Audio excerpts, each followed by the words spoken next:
Hi there, it's Santi with santinet.com, and in this episode, we have Eric to talk about his domain name. How you doing, Eric? Doing well, how are you? Good, good. So, I heard you saw the last blog that I did, picking on you on your domain name, right? I did. And just for those that didn't see it, you'll see a link up here on YouTube.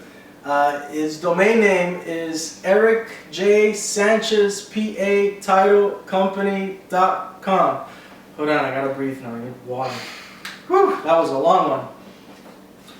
But we're not gonna keep beating Eric up over here.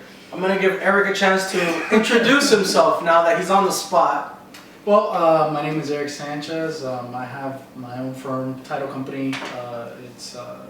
We do title, I do civil litigation, I also do some immigration, but I decided to start this blog specifically for the title aspect. I thought it'd be a great outlet and a great idea to put some content out there, try to give realtors and anybody else who's thinking about purchasing home, or whether they want to use it as investment properties, something to kind of give them knowledge and somewhere that they can go to if they have any questions or if they meet anyone. So that was kind of the idea behind that. Awesome. Now, you want to make sure you watch this video to the very end, because I'm going to share some really good tips here with Eric that if you're building your own blog out there, you're going to enjoy. And I want to give a shout out to Gary V. I just finished your audiobook today, Crush It, and that's what we're doing here, my man. We're trying to crush it. Okay, so going back to your site. Now, you're giving information. I mean, this is quality content that I see, okay? The first thing I picked on you was your domain name, all right? It is long, okay? And it's, the first thing I would do if I were you is see if ericsanchez.com by itself is taken, or .tv, which was a tip I got from Gary V. It'll be a little shorter. I mean, I know the chances are going to be rough because Eric Sanchez, there's probably a couple hundred of you guys out there, right? But we could check that to see, okay? Let's see here. And again, one of the things that I picked on you in the last one was you could get creative with your domain name,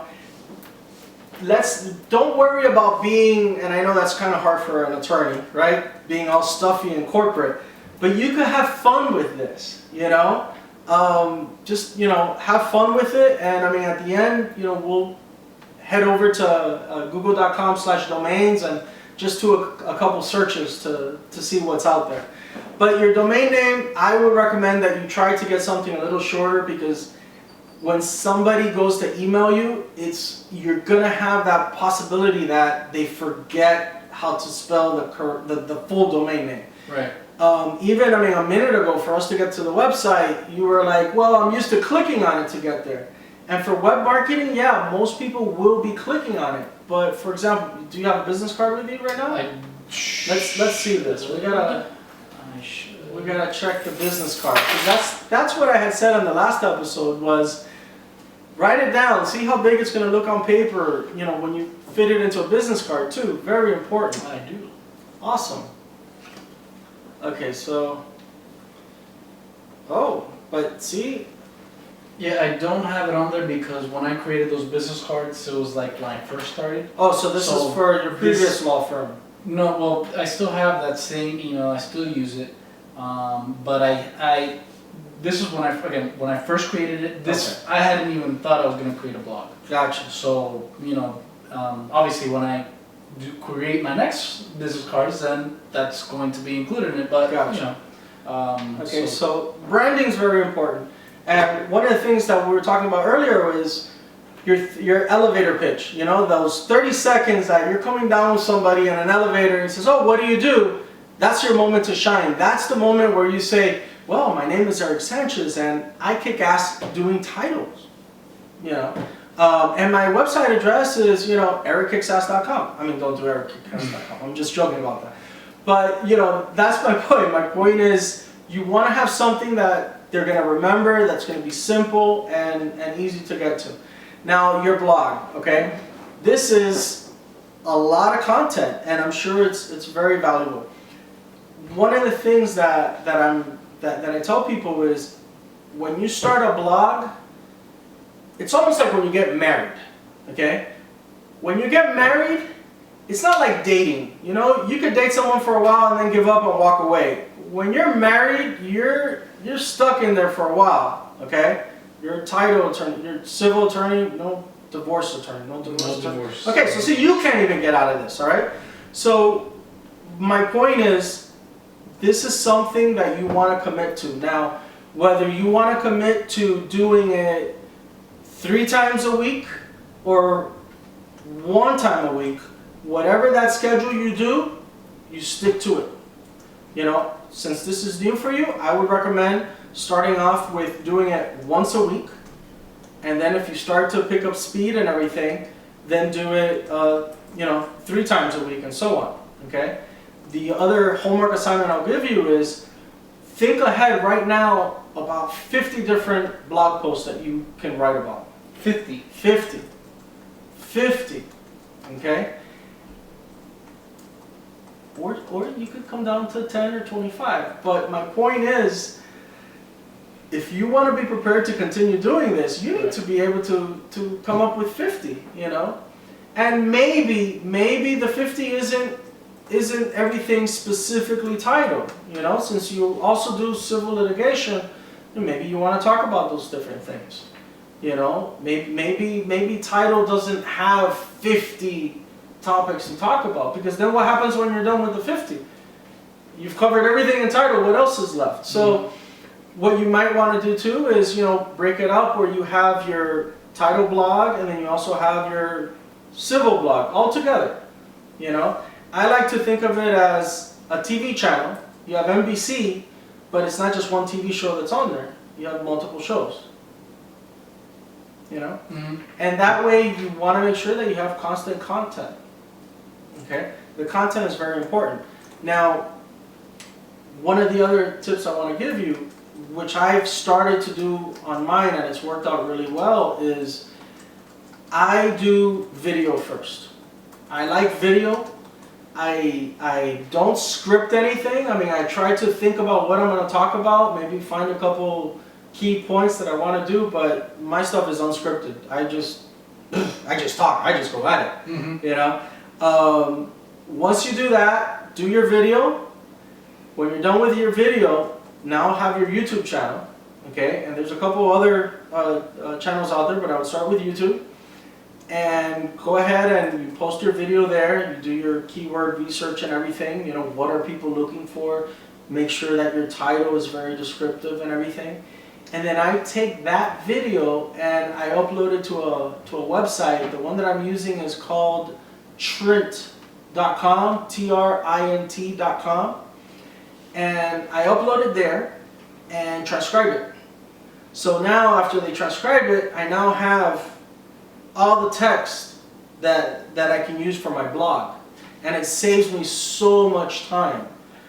Then all you have to do is edit it and post it, and now guess what you're doing?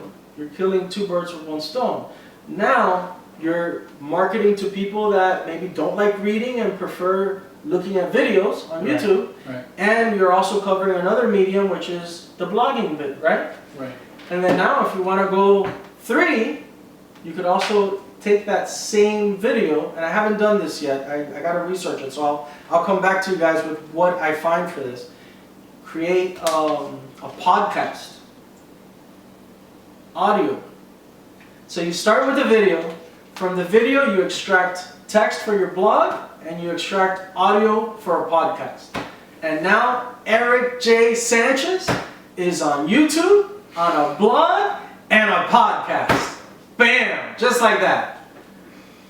Okay? Okay. And I mean, this is important because, you know, when we're trying to get our business going, you know, you want to be out there as much as possible.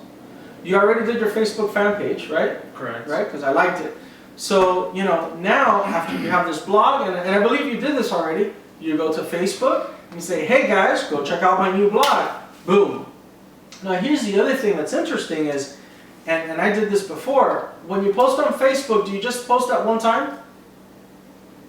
I To that don't just post at one time. Typically, Well, recently, I will, like I did when I first opened it up, I said, hey guys, look, this blog or this page was created to give people, insight as to, title issues, different title issues.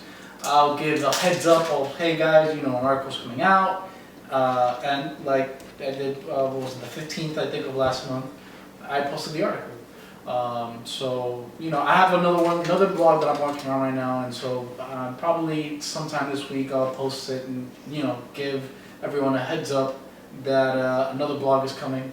So that's kind of the idea of it, not to post all the time, but basically kind of, when I do post a blog or when I'm about to post a blog, kind of give people a heads up and also let them know what it's about, the subject area that's going to cover.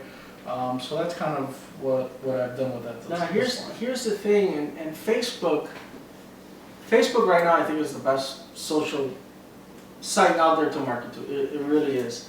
But the big thing there is there's so much that goes through a person's feed that there's a good chance that you post in the morning, you're gonna miss the people that maybe go in the afternoon. Mm-hmm. So it's okay to post multiple times. Not the exact same thing, maybe change it around a little, but it's okay, kind of like try to get yourself to post, hey, in the morning, hey, this is a good breakfast read, check this out before you go in, then, maybe at lunch, maybe, at night. But you want to try to get it in there a couple times because people are going to miss it. Right. Okay, so keep that in mind. Mailing list. Have you started one? No. Okay. You need to start a mailing list ASAP. So Eric was just asking me, what he was asking is if he could look for ericjsancheztitle.com, and we just searched it on Google, Google Domains, and it's available.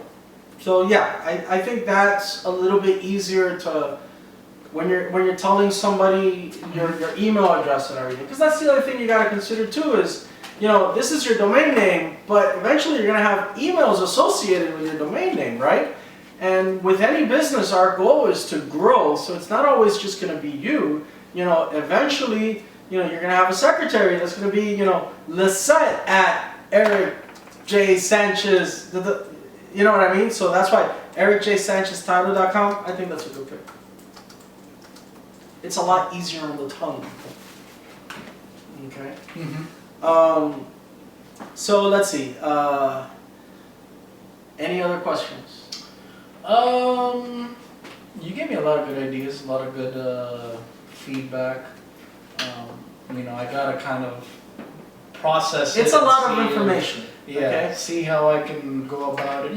Just for me, the blog wasn't something that I had considered, except that a friend or someone from CrossFit gave me the idea, and at first I didn't really buy into it, but the more I thought about it, I was like, you know what, it's a good idea, because it's a great way to get content out there and get in touch with people and possibly grow my practice and possibly get more clients. So I like the idea, and that's what led me to create the blog and create the Facebook page in the first place. So you gave me some really good ideas. I had to kind of consider it, see what's the best way to go about it. Now let me ask you something, because you mentioned CrossFit. We both know each other from CrossFit. Yes. He's a hell of an athlete. I mean, this kid has a lot of energy. Shoot, But you wouldn't do CrossFit without a coach, right? Assuming I don't know what I'm doing, yeah, it's not a great idea to be. So basically, if when you're starting and you kind of need that extra guidance, that's what you need a coach for. Correct. So that's what I'm going to do for you. All right. I am going to be your web coach. Okay. So what I'm going to do is just like your CrossFit coach would do is I'm going to lay it out for you. Mm-hmm. All right. A strategy, a brand strategy, and what you need to do with your blog. Does that make sense? Yeah. Okay. And the same thing for anybody out there. If a lot of this is new to you and you're not really sure what to do, I recommend finding someone that can guide you through the process. because it could really, you know, be overwhelming. Okay, there's a lot of moving parts to having a website. People think that you just go out there and, you know, they make it look so simple on these commercials that you see from GoDaddy and everything, but it's not. You can go to GoDaddy, pay a couple bucks, get some cheap little website that you can edit yourself, and you're still not going to get traffic because there's work involved here. There is real work. There's going to be just as much work here than in running your law firm. So what you have to do is, your day job is your law firm, your night job is the marketing and the blog for your law firm. You know, and you just got to hustle. That's all you got. We just have to dive in and go for it and be consistent. Okay? So I think that should wrap it up for now. Yeah. Alright, so guys, give me a like on the video, please. Go ahead and hit subscribe so you can be notified on the next video. And that's it. This is Eric, Santi, and we'll see you in the next video. All right. Thank you, Santi.